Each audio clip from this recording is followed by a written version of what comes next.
దా బేటా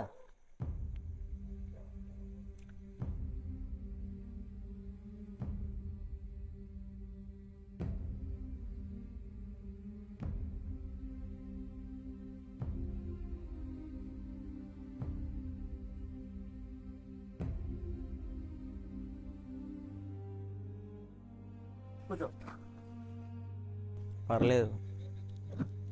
ఎప్పుడు వచ్చినావురా? ఇప్పుడే వచ్చిన. ఈ నైట్ అని మీరేందో తాగుతారు ఇక్కడ? మనసు మంచిగా లేదురా, కొంచెం బాధగా ఉంది, బాధగా ఉంది. సరే చాలు కానీ కిందికి పోదాం పై. సరేరా, కాసేపు కూర్చో, మాట్లాడున్నది. ఇప్పుడు అవసరమా? ఇప్పటికే చాలా లేట్ అయింది. అవునురా, చాలా లేట్ అయింది, అందుకే ఇదంతా. అర్థం కాలే. సరే వదిలే. జాబ్ ఎలా ఉంది? నువ్వెలా ఉన్నావు? ఏంటి ఇప్పుడు అడుగుతున్నారు? నేను ఎలా ఉంటే ఏంటి? మీరు అనుకున్నట్టయితే జాబ్ చేస్తున్నా కదా, మీరైతే హ్యాపీయే కదా.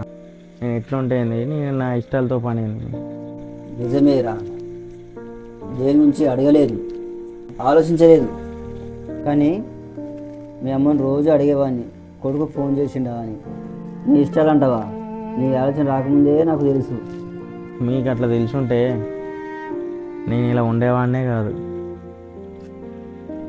ఒక ఫెయిల్యూర్లా నాకు నేను కనబడేవాడినే కాదు. నేను జీవితంలో ఓడిపోయానంటే దానికి కారణం నువ్వే. ఏ తండ్రి అయినా కొడుకును గెలిపించాలనుకుంటాడు. అవును, మీరు నేను గెలవాలనుకోలేదు, ఇంకొకరిలా కావాలని అనుకున్నావు. నువ్వు గెలిచిన వాళ్ళలాగా నా కొడుకు గెలవాలనుకోవడం తప్ప? సక్సెస్ కావాలనుకోవడంలో తప్పు లేదు, కానీ ఒకరిని చూస్తూ నువ్వు వాళ్ళలాగా అవ్వమనడమే తప్పు. వాళ్ళు సక్సెస్ అయ్యారు, కానీ వాళ్ళకు నచ్చింది చేస్తూ చూస్తూ సక్సెస్ అయ్యారు. నేను అలా కాదు. మీరు చెప్పిందే వింటూ నేను చెప్పింది మీరు వినలేదు. నేనేం చేసినా మీ మంచి కోసమే కదా. ఏం చేసినావు నాన్న? ప్రతిరోజు చూడు, వాళ్ళ కొడుకు చూడు ఇన్ని మార్కులు వచ్చినాయి, వీళ్ళ కొడుకు చూడు ఇన్ని మార్కులు వచ్చినాయి, వాళ్ళ కొడుకు జాబ్ వచ్చింది, వీళ్ళ కొడుకు జాబ్ వచ్చిందని ప్రతిరోజు నన్ను తింటున్నప్పుడే తిట్టవాడివి నాన్న నువ్వు. అప్పుడు ఎంత బాధ వేసిందో తెలుసా? నేను తినే ప్రతి ముద్ద నాకు ముళ్ళులాగా గుచ్చుకున్నది నాన్న. ప్రతి దాని కాంపారిజన్. దీని అమ్మ ఎందుకు పుట్టానదా అనిపించింది. ఈ మాటలని తట్టుకోలేకనే నాన్న నీ ఇంట్లో నుంచి వెళ్ళిపోయి జాబ్ చేస్తుంది. జాబ్ చేస్తున్నా అంతే, హ్యాపీగా లేను. హ్యాపీగా లేను నాన్న. ఆ బాధలోనే నవ్వడం మానేసా, మాట్లాడడం మానేసా, నిద్రపోవడం మానేసా నాన్న. నేను ఉన్నా అంతే, ఏదో ఉన్నా అంతే. నువ్వు పుట్టినవని తెలిసినాకనే హాస్పిటల్కి పరిగెత్తుకుంటూ వచ్చిన. అంతలో మీ అత్త ఎదురైంది. రాజు లాంటి కొడుకు పుట్టినరా నీకు అనుతో నాకు ఎటలేని సంతోషం వచ్చింది.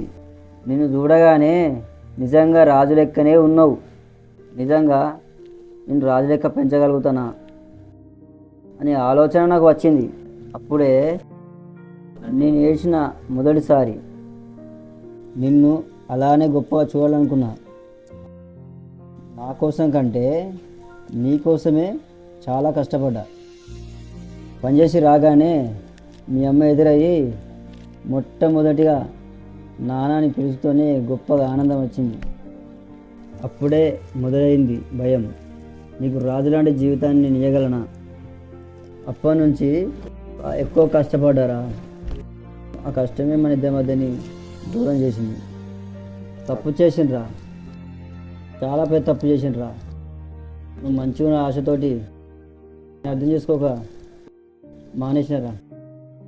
నన్ను క్షమించురా. ఊరుకోను నాన్న, ఇప్పుడు ఏమైందని.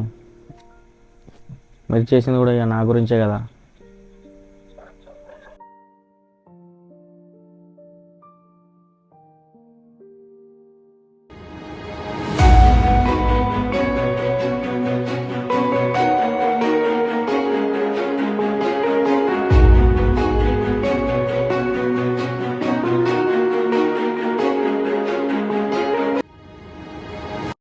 ఈరోజు చాలా ఆనందంగా ఉంది, కానీ ఇలాంటి ఒక రోజు మిస్ అయినా. ఈరోజు ఏంటి నాన్న, ఇక రోజు ఇలానే ఉందాం. మీరు నాలో ఉన్న భయాన్ని, బాధని మొత్తం ఒకటేసారి పోగొట్టారు. మీరు ఇలా ఉంటే మేము ఏదైనా చేయగలుగుతాం. నానా, నీతోనే ఉంటా, నీ వెంటనే ఉంటా. నువ్వేం బాధపడకు. చాలా లేట్ అయిపోయింది, కిందికి వెళ్ళి పడుకోపో. సరే నాన్న, నువ్వు కూడా రా, ఇద్దరం పోదాం, పడుకుందాం. ఇప్పటికే చాలా లేట్ అయింది. సరే పద నాన్న. సరే.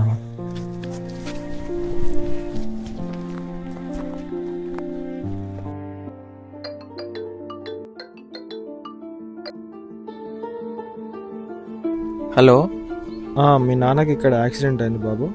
స్పాట్లోనే చనిపోయాడు. బాడీ ఇక్కడ హాస్పిటల్లో ఉంది, వచ్చి తీసుకెళ్ళండి.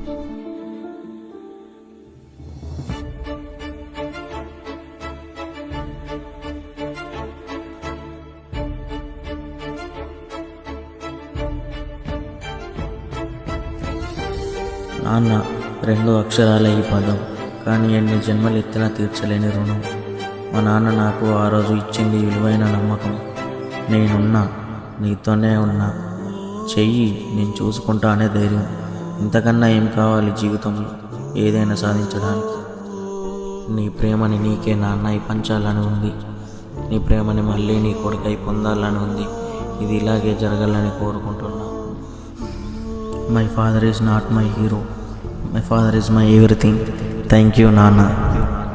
పంచప్రాణాలై పెంచిన నీ ప్రేమకి, ప్రేమని దాచిన నీ కష్టానికి, కష్టాల్లో నన్ను విడువని నీ త్యాగానికి, నా తోడై నడిపిస్తున్న నాన్నకి, నేలా పెంచే అందరికీ శతకోటి వందనం.